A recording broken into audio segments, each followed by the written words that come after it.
Good afternoon, everyone. It's Independent Bookstore Day, and we are celebrating with two fabulous author events. At noon, we spoke to Sophie Hanna and Alex Pavesi, a new author.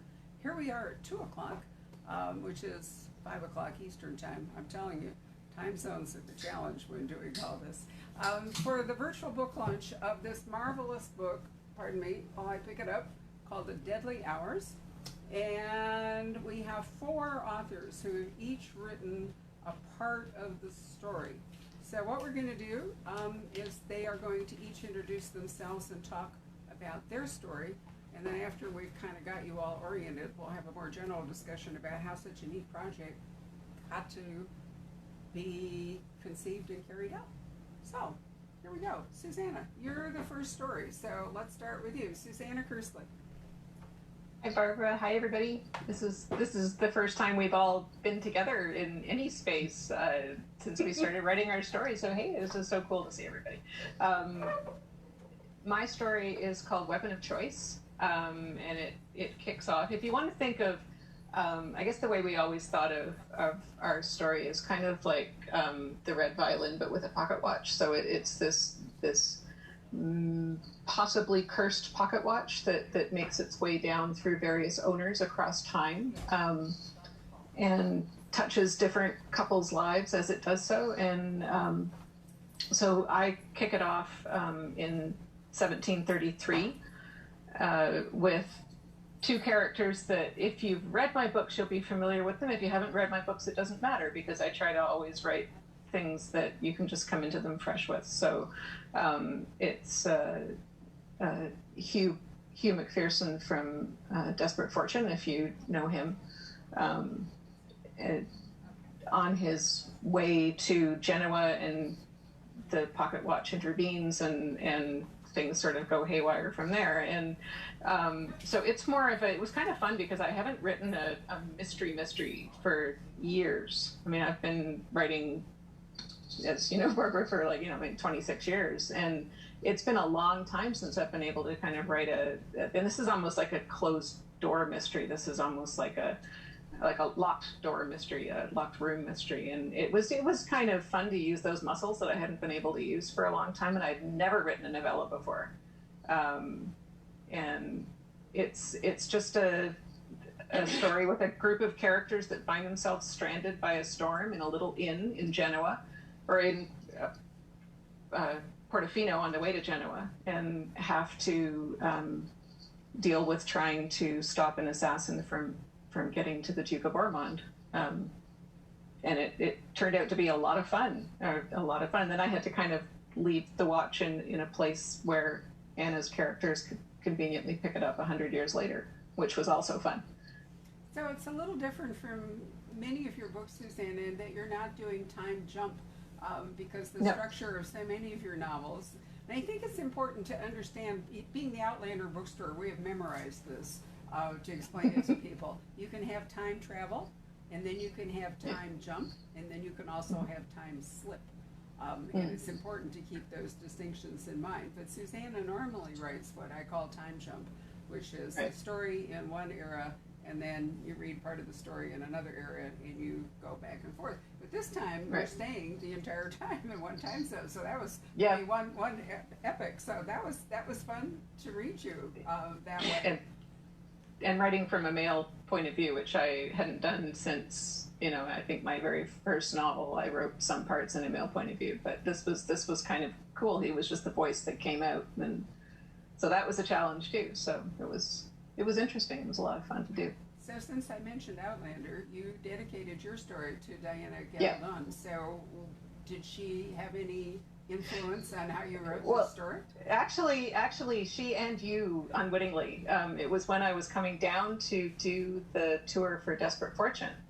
Diana hosted me at your store for a really successful, really wonderful event that we did at your store. And as you know, Diana is a very gracious person, and she came to the hotel where I was staying, Hotel Valley Ho, just around the corner, and she took me out for dinner.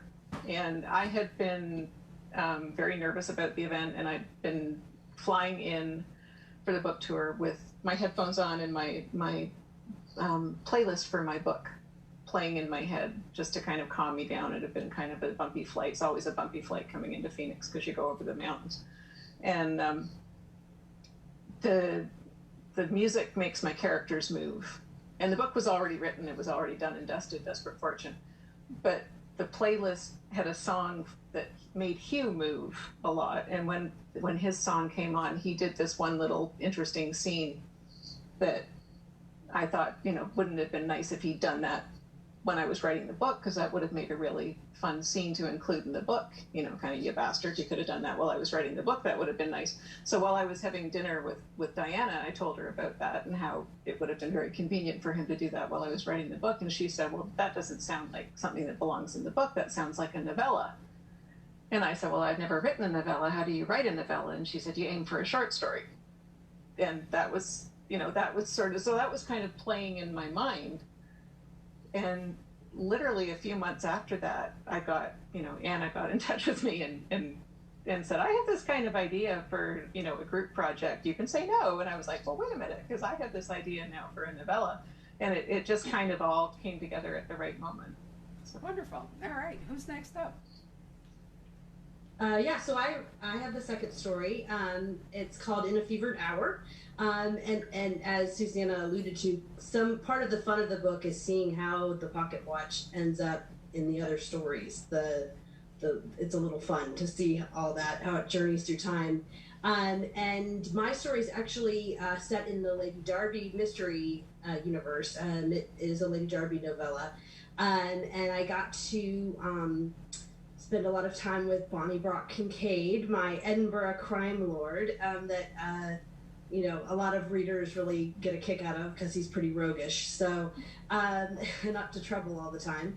And so the pocket watch comes into the story because he has a history with it, and we get to learn a lot about his past that's been very mysterious. And also it's set during a time when there was a typhus outbreak in Edinburgh. It was a very small, not well-known one, but it was happening, and they couldn't figure out, it wasn't following the usual pattern. This is historically. And so the doctors are very stumped about was this really typhus? Was this something else? So it was a lot of fun to play with that. And is it typhus? Was it the watch? So readers can decide for themselves. I love that. Let's come back to the idea that a short form, a short story or a novella can let you explore a character that is always going to have maybe a smaller role in a full-length novel. So Christine, were you the next person up? I am. Hi, everyone. Hi. I'm Christine Trent, and I have a third story, which is called A Pocketful of Death, which was actually, for me, a play on A Pocketful of Rye by Agatha Christie. I wanted to use that word pocket from the pocket watch somewhere in my title. And so mine enters my Lady of Ashes world, which is about a Victorian undertaker. And so you can imagine that she finds the pocket watch, of course, in a grave. Because where else is she hanging out most of the time? She is a lady undertaker, Violet Harper, a lady undertaker who my readers like her because she likes to gently talk to corpses and generally treat them like they're still alive and sort of give them the respect they deserve. But she finds this pocket watch, tries to return it to the family of the deceased person in the grave, and the watch seems to start predicting deaths. It starts stopping about an hour before someone is murdered. And so the family's freaked out, they don't want it anymore, and it's up to Violet to be on the case and solve the crime. And thinking about what Susanna said, this was really my first effort in a novella as well, and I know that we're going to talk about that later, but about that process later, but I really enjoyed the format of that and giving Violet Harper a shorter amount of time in which to get her crime solved. When I'm used to, twirling it out in 300 or 400 pages, all of a sudden I had very few pages in which to have her do her work. But it was a lot of fun and a great group to work with. So Candace, it's really hard for me to talk to you about anything that's not Regency, that's not Sebastian. So the fact that you wrote the last story in a different era kind of threw me because, I mean, obviously I've virtually memorized all of your Sebastian St. Cyr series, which is one of my all-time favorites. So how did this work for you? Have you written short fiction, and why did you pick this particular time frame? I have never written either short stories or a novella. I came into this project late. Two other people that were originally going to be in it, doing the last two stories, dropped out, and so I was approached, and the other authors told me at the time, you can do a Sebastian, story if you want, but since they already had two 19th century stories, and since they really needed something at the end to close it up, I said, no, I'll do World War II. And so mine is the only one that doesn't have my series characters, and frankly, I'm glad, because I think it freed me to take a completely different approach than I would have if I had been setting out to write another Sebastian book, only cutting off 3/4 of it. So I think that worked in a sense to my advantage, by both as an author and then my readers coming at these characters completely new.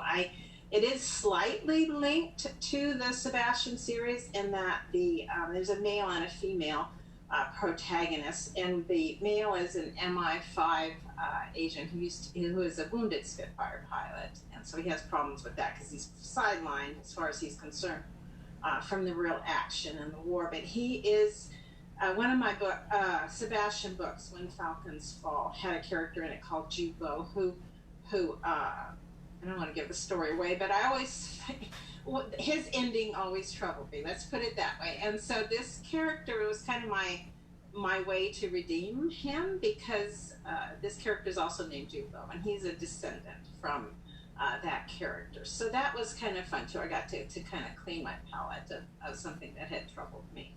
And then my job was to wrap it all up, and that was fun too. Well, I'm really glad you joined us. I was worried that you were basically, if not in the eye, you were right off the side of the hurricane that just passed through. Yep. So I'm relieved to see you here with us today. Is everything okay in Baton Rouge? Yeah, we were lucky that of course, when it comes to hurricanes, your luck is always somebody else's bad luck. If that storm had hit New Orleans and Baton Rouge, I think that the casualties would have been a lot higher. The area that it hit is not as well populated, and also it's an area that was hit by Rita right after Katrina, because today's the anniversary of Katrina, which is traumatic for all of us who went through it, to have this anniversary come right on top of this scare. But that area was hit by Rita, so people really got out, and I think it was about really reduced the casualties. So there's a lot of horrible destruction, but casualties are amazingly low. Well, I'm delighted that you were not one of them, that you were able to join us today. So, Anna, as I understand it, this project was more or less your idea, so why don't we go back to you and, you carry on, tell us the origin story and whatever else you'd like to say. Sure. So I had always thought it'd be a lot of fun to just work with a couple authors on a project. And I actually spoke with Christine about it. I don't know how long ago this was. And we kind of chatted about it, and then it fell by the wayside. And then I came back to her and I said, I have an idea. What if we had an object that passed down through the stories and somehow interacted with all the characters? And I believe it was her that came up with the idea of the pocket watch, because we were trying to think of something that would be around, that would be passed down, that you could attach a mystery to. So she had that inspiration, and then we threw around some authors, and I'd always wanted to work with Susanna, and so she was definitely high on the list. We approached her and we kind of developed the project. We had a few hiccups, and then I believe it was Christine's agent suggested Candy, and we were like, yes, of course. So Candy jumped in, and it kind of just went on from there, and we all kind of developed the story together. I believe Susanna was the one who had the great inspiration for the backstory on the watch, about the gold and all that, and we were like, that was perfect. So it was a lot of fun, just letting everybody kind of come up with all their own take and spin on it, and it was a great collaborative process. I would say everybody had a huge key role in it. So. Well, that's part of the fun too. Is the, you know, hey, I've got this idea and I've got that idea, and this is in it, and it just becomes a, you know, a real fun collaborative effort. And I'd never done that before with anybody, and it's like, you know, like most of the time I'm here, you know, in this little room with my dog, and you know, everybody else goes to bed, and all the ideas are just kind of, you know, the only person I bounce stuff off usually is my mom, you know, so to have three other authors hopping in with stuff and actually liking some of the ideas that you throw at them is a novel thing. And by the way, Candy, I really, really want more stories with Jude, and you know, I just, that world that you created with that novella was just so amazing. It's kind of like, I want that to be a series now, please. You know, I don't want that to be a one-off. It's just such a great thing that I would be very sad if it was a one-off. So I think it's really cool too that three of us, that was our first novella. You know, it's I thought I was the only one. I honestly thought I was the only one doing the novella for the first time. Okay, so why doesn't one of you tell us about the challenges of writing a novella? Christine, this is your first novella? Yes, this is my first novella, and you know, I'm used to really being able to wind up the pitch. I'm sure the other authors would understand what I'm saying. You know, you start slow and easy and work up to a crescendo of, you know, you start your murder off soon, but you know, you're really twirling out the clues and everybody's personalities and things like that. And it's a challenge trying to compact it. And I wanted my novella, even though it was tied to a series that I had multiple books in, I wanted it to stand alone, that someone who had never read my series before could pick it up and read it and understand it and follow it. So it really is a challenge trying to show this Victorian era undertaker and the way she deals with her business and with her husband and with a variety of things, do it as quick and sweet as I could, and develop an actual crime and get it solved in, you know, under 100 pages. Very challenging. But to me, it was not challenging working with the other authors. That was actually the easy part of it, coordinating everything with them, truly. And I think one of the most fun parts was that Susanna went and found a pocket watch case, an antique, and presented it to us so that we would know what it would look like, so we could describe it in our stories. And that was a lot of fun too, just actually having an artifact to work from. Susanna, where did you find the watch? Oh, just on the one of my research rabbit holes somewhere. I troll a lot of antique sites for things that I would love to buy if I ever won the lottery. And, you know, and it helps me to visually see what I'm writing about. I need to see what I'm writing about. So I found something that I found a watch that there are a lot of watch and clock sites where, you know, people that collect them buy. And I just found one that had been made at the right era that we could sort of adapt to our use and send it out so we could all see what we were writing about, and it helped. You don't have it at hand so we can admire it? I do not. I do, but it's on my other computer, so I would have to fire up the other computer, put the dog down, and she would not like that. So. So, no, we have a canine companion now, right? Yeah. So there's a thunderstorm coming up this way, so if I disappear suddenly, that's probably what happened. So she gets a little nervous. So. Gotcha. This is Stella. So this is. Hi, Stella. All right, so Susanna, for you, what was, because, you know, you write fairly long novels. What were the challenges? Yes, well, I mean, I've read them all since the very beginning, so. Everybody's gonna, my co-writers are probably gonna laugh, because they all, the one fun thing was that everybody, and even Candy, who came in, you know, later, everybody sort of wrote their novella, and it was kind of like, okay, I'm done, and everybody was ready to go, and I was typing away, because I had thought, okay, I'll write a novella, it'll be a nice palate cleanser between my novels, and then I'll get on to the next novel.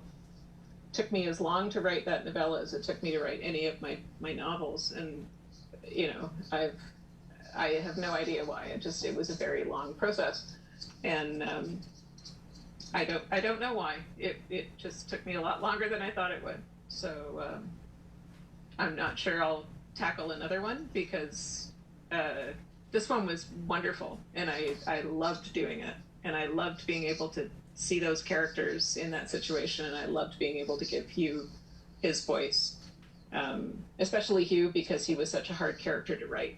In A Desperate Fortune, he rarely talked, and I would throw him in a scene, and he would just sort of look at you and walk off, and it was very difficult to write him. So being able to be inside his mind for that story was really fun. But my co-writers deserve like a bottle of whiskey each for putting up with me through this process, because we probably could have published this about 2 years ago if I had finished my novella, faster. They were very, very patient with me.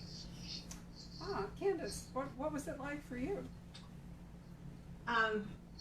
Well, for me, it was definitely a learning experience. I plotted out what I thought was a good amount of plot, incidents and revelations and murders, and then I sat down to write it, and I was so conscious of the reduced page count that I got about 20 pages in, and I realized this stinks. And I think it was because I was so worried about running out of pages that I was not developing my characters very well. So I had to stop completely and go back, and it's like, okay, even if you have to drop some of this plot at the end, the most important thing is to make these people rounded and to make them relatable and to make them jump off the page. So I had to go back and do that. And I was glad that I realized what was going wrong before I got too far into it. And so I did have to cut a little bit off the end, but I felt like it was worth it because the characters really did pop. I'm like Susanna. It's like, I don't want to leave these people alone. I want to do something else with them, because it was a completely different world. I used to teach.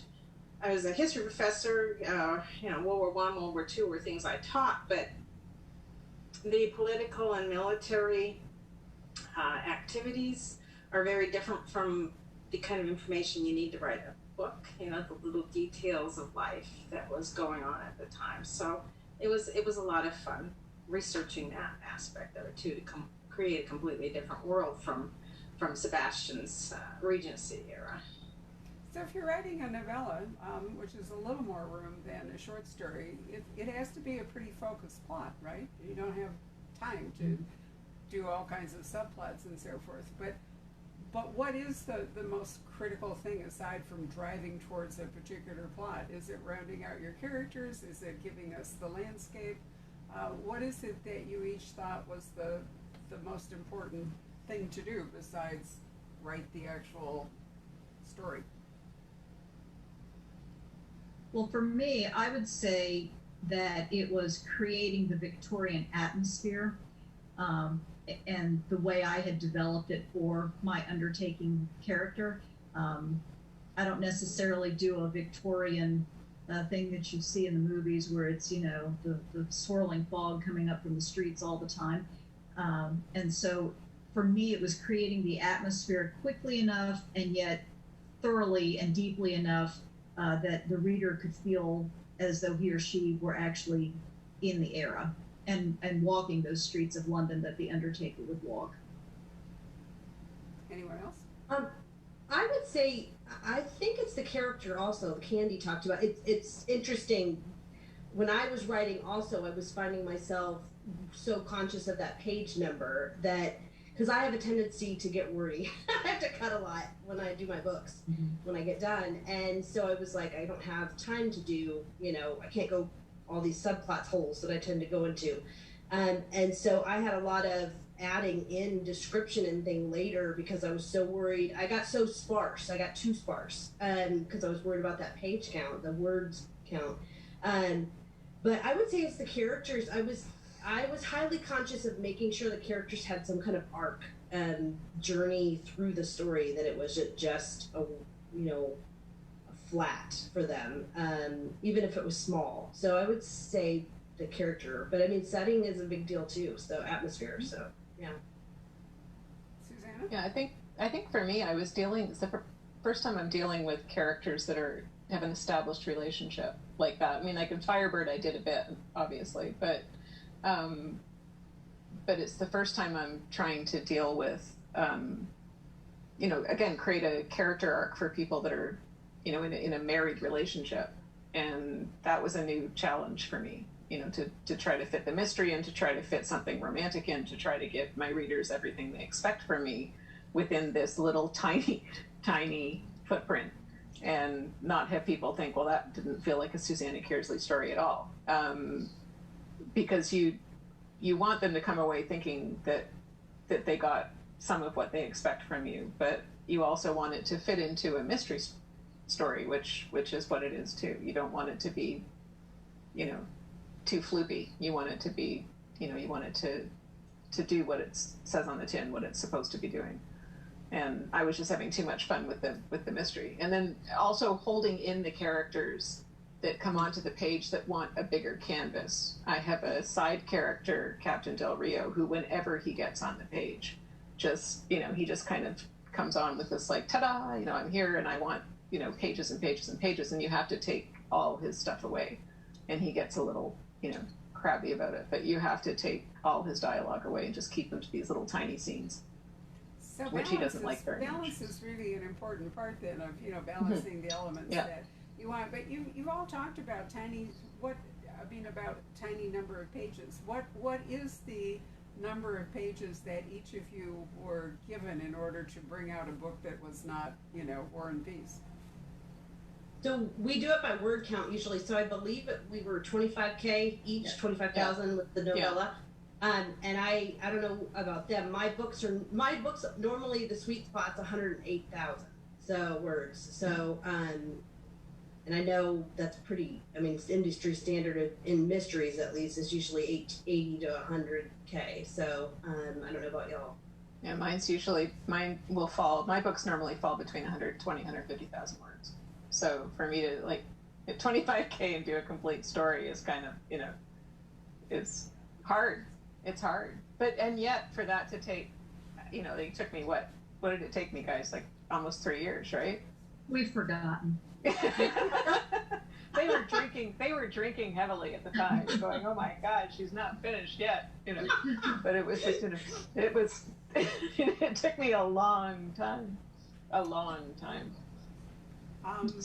My books tend to be about 100,000 words. My first Lady Bashes was 120, 130, which set up the entire undertaking world. So yeah, this really cut it down to about a fourth of what I'm used to doing. So, but it was still fun. I mean, it was a challenge, but I thought it was fun to do it. It's nice to do something different, I think. I find that I need to do something in between every one or two Sebastian books, otherwise I think I get stale. Yeah.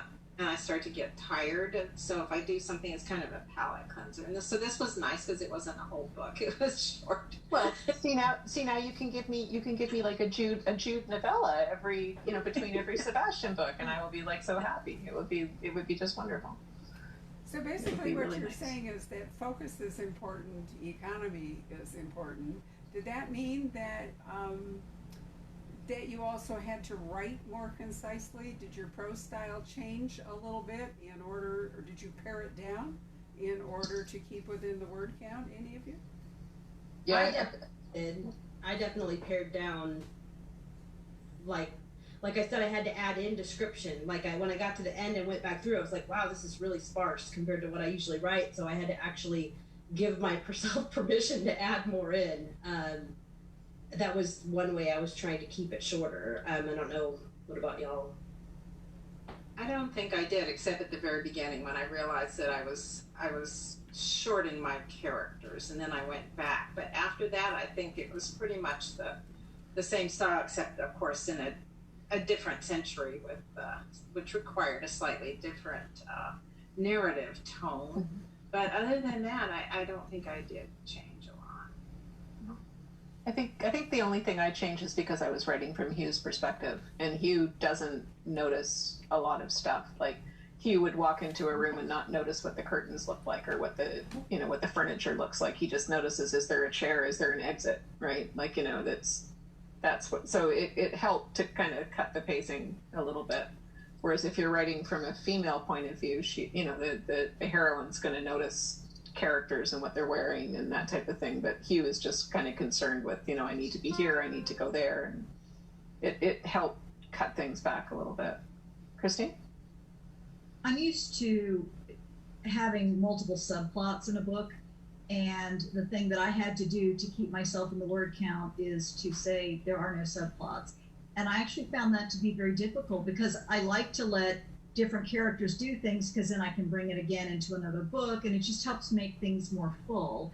And with this, it really had to just be Violet's plot, solving the mystery, and don't worry about any side characters, which pained me, because sometimes, I think the other authors would agree with this, sometimes your side characters really can be your most interesting folks. I don't know why they take on a life of their own, but I had to keep those people tamped down. Yeah. For this novella. So writing short turns out to be in some ways harder than writing long, which I find fascinating. I'm always amazed at Jeffrey Deaver, who apparently has two completely different sides of his brain. And he spews out these huge novels, and then he zips out short stories, and he seems to be able to move between them so easily. I have a funny story to tell you, but let me check over here with Pat, who may have some comments from fans. So, quite a few complimentary. Lots of compliments, ladies. Are coming. Thank you. Barbara Berrywood has asked, sounds like this was a challenge for all of you. Do you think it's improved your writing skills? All right, Barbara Berry would like to know, do you think that doing this project improved your writing skills?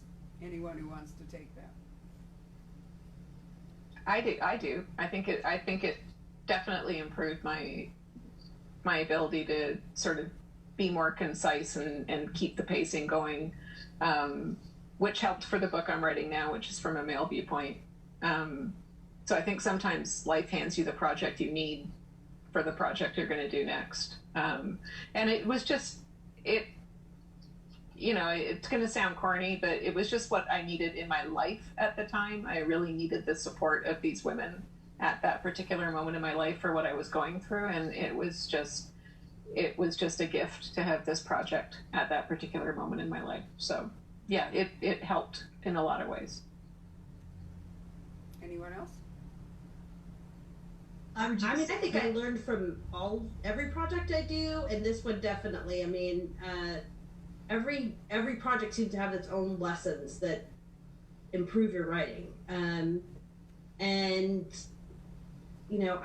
For me, a big part of it was just getting to work with other authors. Like Susanna mentioned earlier, we're so isolated most of the time, and the story lives in our head, and then it finally goes to the editor, and so getting to collaborate and do something different, it was energizing for me, and just kind of something exciting and different. Like the others have said, you don't want to ever get stale. So it was a lot of fun. It's something I would love to do again. So I would say that doing this project made me confident about doing another similar project like this again. It was such a pleasurable project, and getting to read all 4 stories, we went off and independently wrote them, and then to see them together and to see how well they worked together, that was joyful. And I would think that I would be excited about working a project like this again. Me, it was the confidence too. I think when I started it was like, okay, I've never done anything like this. Can I do it? And so it was inspiring to feel like I carried it off. It worked. And confidence is always good in this business. Yes. Sometimes it can really chew you up and spit you out. Yep. Anything else over there?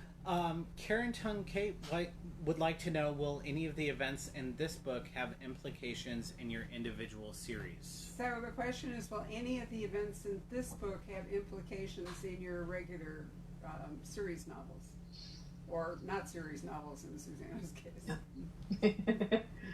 Well, sometimes, but sometimes things that happen, affect other things in the book. I mean, it's a way for me to pass time that happens in between novels, because there is I don't necessarily have a series, but when my people get written onto the page. They sort of go off and live in this, Kearsley Landia, where they just kind of mill about and wander into new novels, and I never know when they're going to do that. So once Hugh and Mary are created as a couple, then they just go off and they're living in 18th century Europe, wandering all over as they do, and they can collide with other characters that are wandering all over as they do. And so the book I'm writing now is set in a slightly earlier time of the 18th century, but I do have one final, I think it'll be final book in that series that will happen. So I don't know now if any characters that got introduced in the novella will, maybe pop up in that final book. I don't know. I won't know till I get there, which is part of the fun of writing, so.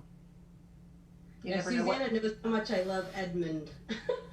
Yeah. So I'm happy for him to pop up. Edmund will be there at the final one, so don't worry. I will not deprive you of your Edmund. So.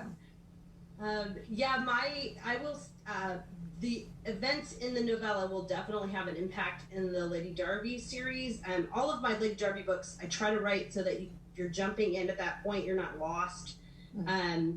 So, in that sense, no, you'll be able to read on without, but it does definitely affect. It's interesting because this anthology was so delayed in publication from when we originally wrote it, that we've gotten to the point. So my story is set before book 5 in the series, and so I just finished writing book 9, and they're going back to Edinburgh, which will be out next spring, which was perfect timing because there's events that happen in this novella that will obviously affect things when they come back to Edinburgh and see Bonnie Brock again. So definitely it does affect.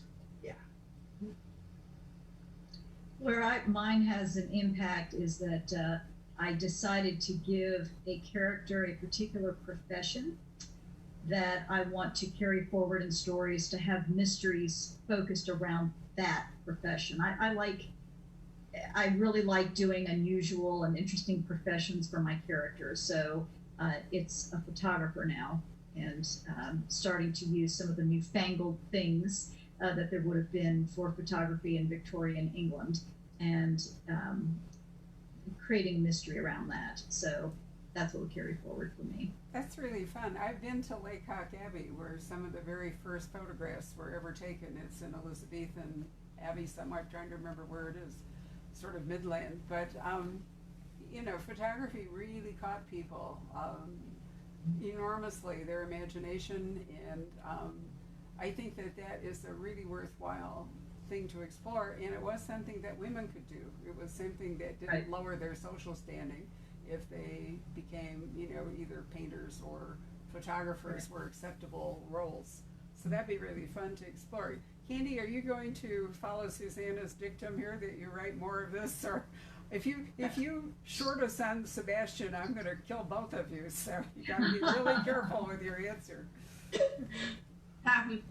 I don't. The problem with it is that the story takes place kind of at the end of the Second World War, and also there's a love story, and it was just kind of amazing since it was only 100 pages. So I think if I was to do something with that character, I'd almost have to go back and have them be prequels. I'm still tossing things. I was thinking I could do the same character and give him a different name. I don't know. I haven't quite figured it out yet. So tell me about the curse, because, part of the point is that this watch is going to wreak havoc in each situation of the 4 situations that you write about. How did you decide to handle the curse, each one of you? I mean, in theory, the curse should be similar. I mean, it can't just range around and turn people into reindeer and then over here do something entirely different. So Susanna, since you started the story, even if you were the laggard in writing it, are you the one that created the curse? No, well, actually, it was like the curse came from Anne. No, the curse was Anna's idea, like that it have a curse, that it was something that that pulled the watch through the story. And then we had to kind of think about, you know, what would it be doing, and what would it be doing in all these different eras, and what would be likely to bind it, you know, through that type of thing. And I can't remember how we hit on this idea of the, you know, the four eras, the four, you know, things. And I honestly can't remember, because there was so much back and forthing going. I honestly couldn't tell you whose input that was. And it just, I had been, because of the time period that I was doing, that was you know, the time period of the, you know, the Buccaneers and Cartagena and all this type of thing. And it was just one of those things where everything just kind of floating around in my wine one day, and it just kind of hit that, hey, that would be cool, that, you know, if somebody had taken gold from this particular invasion, that it could be cursed from that, or thought to be cursed from that, and that would be enough to pull it through and give you a backstory that would work. And then it just kind of grew from there and gave me a story. And that was something I had to really condense down, because you know, you've got to give the watch this backstory, but you can't take 20 pages to do it in your little, you know, 20-page novella. You've got to,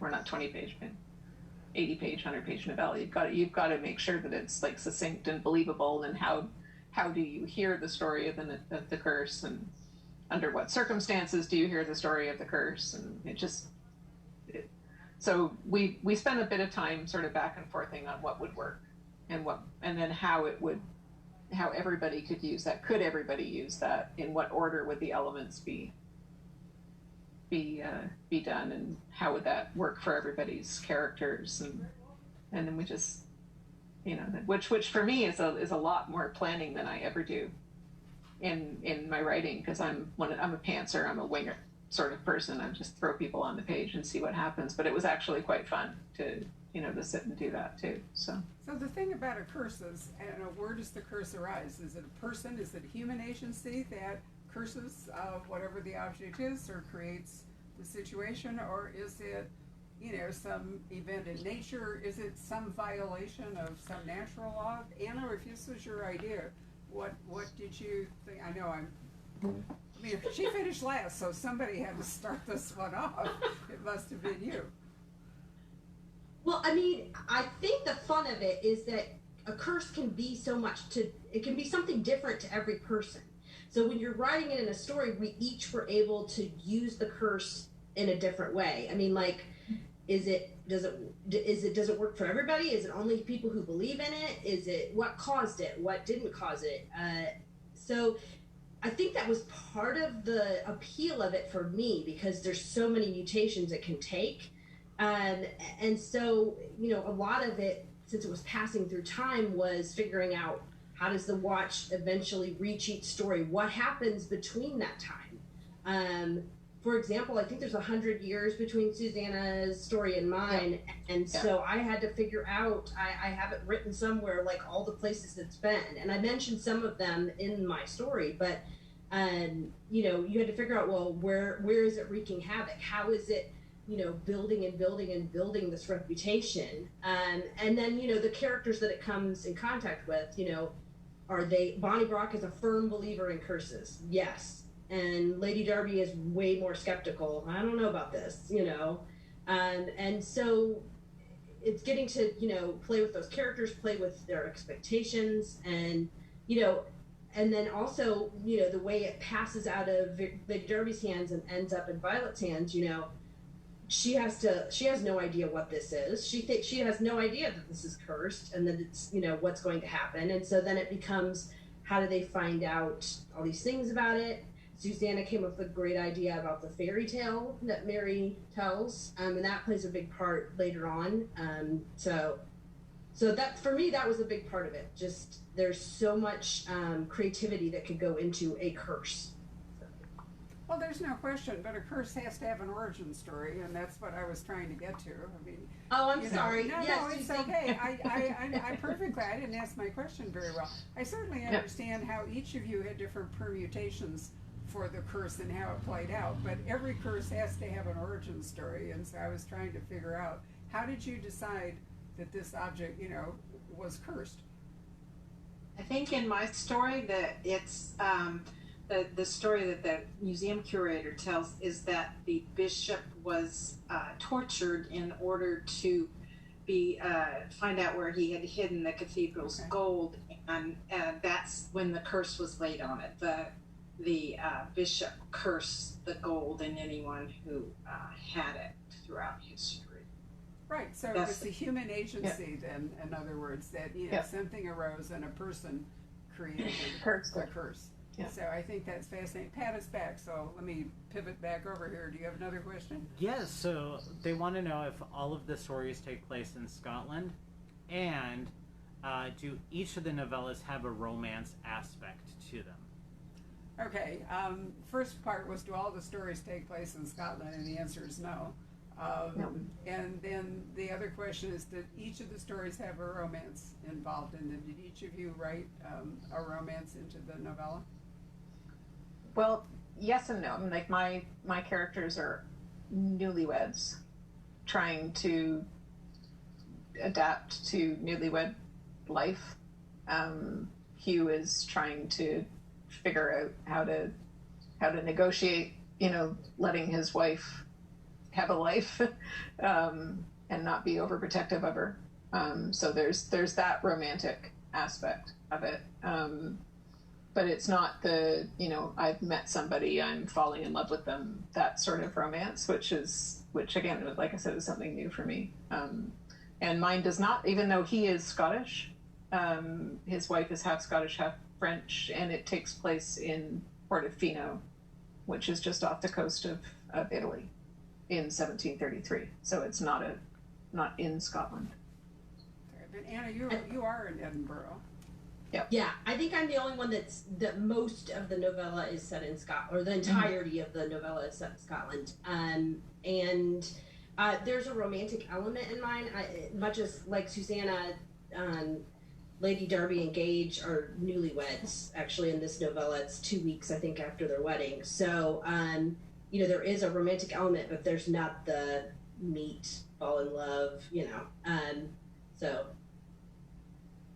So there you are. How about you, Christy? So my story starts in Scotland because Violet picks up the watch there, thanks to Anna. But then it goes back to London, and the story takes place there. In terms of a romance, over the course of several books, I build up for Violet being in a first unhappy marriage, then meeting her second husband, and kind of building up. It's actually kind of fun to build up a relationship between a husband and a wife, too, because they undergo struggles, there's romance, there's this, there's that. He has a hard time with the idea that she's this solid career woman in the Victorian era, and maybe he doesn't have so much of a career and a role himself, and so there's some struggle between them for that, and yet he's very protective of her, and he doesn't want her to get hurt, and this cursed pocket watch is wreaking havoc, and he's worried about her getting married. He's worried about her getting murdered, and so not a romance in a traditional sense, but more just what happens inside a relationship and sort of the ups and downs and how a couple works things out. Mine has a male and a female protagonist, the MI5 character, Jude Lowe, and then the museum curator, Rachel, who has much better bloodlines than Jude. Jude is descendant from tavern keepers and smugglers, but was smart enough to have gone to Oxford. And he kind of has a chip on his shoulder because while he's very intelligent and very educated, this was a very class-oriented society in World War II, and so he's very sensitive to that, where she's better born. I didn't really set out to create a romance between the two, and it is a very minor part of it. But you do see this interplay of the characters as the story progresses, and so when I got to the end, it was like, okay, this just has to happen. So it is within 100 pages. It's a very minor part of it, and it takes place in Kent. It's no Scottish links at all. Anything else, Pat? No. Wonderful. Anything else you guys would like to say about your collaboration of the book? No, I wish I could write them faster. I wish I could write novellas faster because I would love to do this all over again with the same group of people. But I think if they tried to write novellas with me, we would be putting out one like every decade instead of, it. But it was just an absolute joy to work with everybody. It was just an absolute joy. And Candy, you could take Jude and Rachel into like the post-war late 40s, going and Rachel could be retrieving all the stuff that was stolen and everything. She could be like, they could be really cool. I like them together. I like them as a sleuthing couple. I really like them together. I don't want him to go back. I think we should start a petition for Candy to I just really like that. I really like that couple. So. Or you could all get together and write Candace's story with her, and their collaboration. Yeah, Well, it's lovely that you've all ended up friends, and that this was not, a soul-stirring or divorce-inducing kind of relationship. No. So I will end this by telling you one of my favorite moments, since we talked about Diana earlier. Over the course of 30 years together, I have learned a lot about long and short form writing, as you might be not surprised to learn, since her average novel is something like 900 pages. But one day, some years ago, she sent me an email. We call each other B and D just to shorten things up. So the email read, "Dear B, please see attached, I've written a short story. Please tell me what you think. Love, D." So I don't read anything digitally. My mind doesn't work that way. So I gave it to my husband to print out, and he came home and it was like that. And he said, "What's this?" I said, it's a short story from Diana. He just sort of looked at me.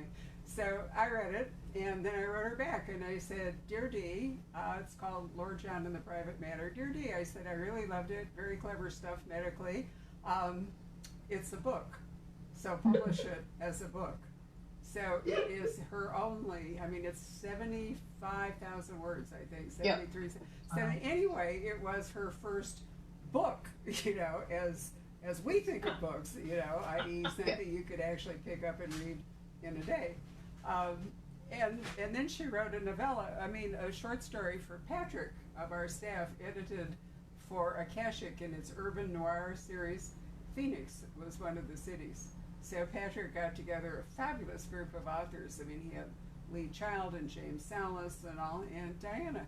And so everybody else wrote a short story, and Diana wrote a 45,000 word short story, which basically was a novella. And that's why I asked you that question about novella length, because long time ago, Poison Pen Press, we published Drive, which became a movie with Ryan Gosling, but it's James Salas's book. And nobody would publish it because it was a full-length novel, but it was 35,000 words. Yeah. And so nobody knew what to do with it, and my husband, the then publisher, said he didn't care. He just loved it. And so he wanted to publish it. And when the review came out in the New York Times, the review was one sentence, and it said, "James Salas has written the perfect noir at the perfect length."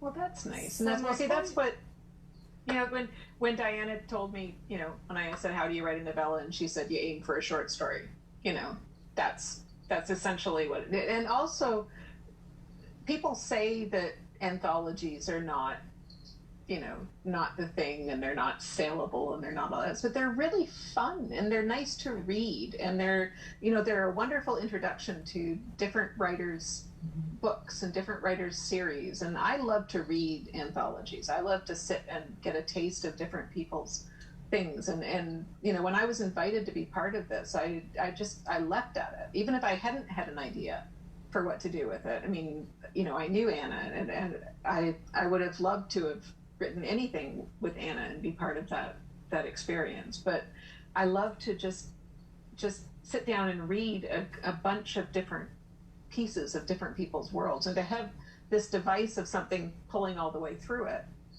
was just the cherry on top. To have something, so they're not just all separate stories, but you've got this, like I said, the red violin of the pocket watch pulling you through everybody's lives was just wonderful. Like I said, I wish I could write short faster, because I would do it all over again in a heartbeat. It was, it's just, I just hope the readers out there that, that have been waiting for this are, enjoy it half as much as we enjoyed writing it for you. That's all. Well, we're You're here. delighted that you did it. We have plenty of copies here at the Poison Pen, and also we have some interesting swag that comes with our copies, but I'm not sure if it's here yet. I will check, but some of you who order it will be able to get, I think it's a map, and there's a gift basket that when we have all the orders in, we will award to somebody. So I encourage you to zip in your order while you still can. This has been a wonderful way to celebrate Independent Bookstore Day, ladies. Your virtual lunch is just the cherry on the cake here for us. So I really thank you. Christine, a pleasure to meet you, which hasn't happened Yes, ma'am. before. And how lovely to visit with Candace and Annalie and Susanna. I think in this time it's nice to hold our friends close, isn't it, and spend time with them. So many thanks, and thank you all for spending part of your afternoon with us here at the Poison Pen. Thank you so much. Thank you. Thank you.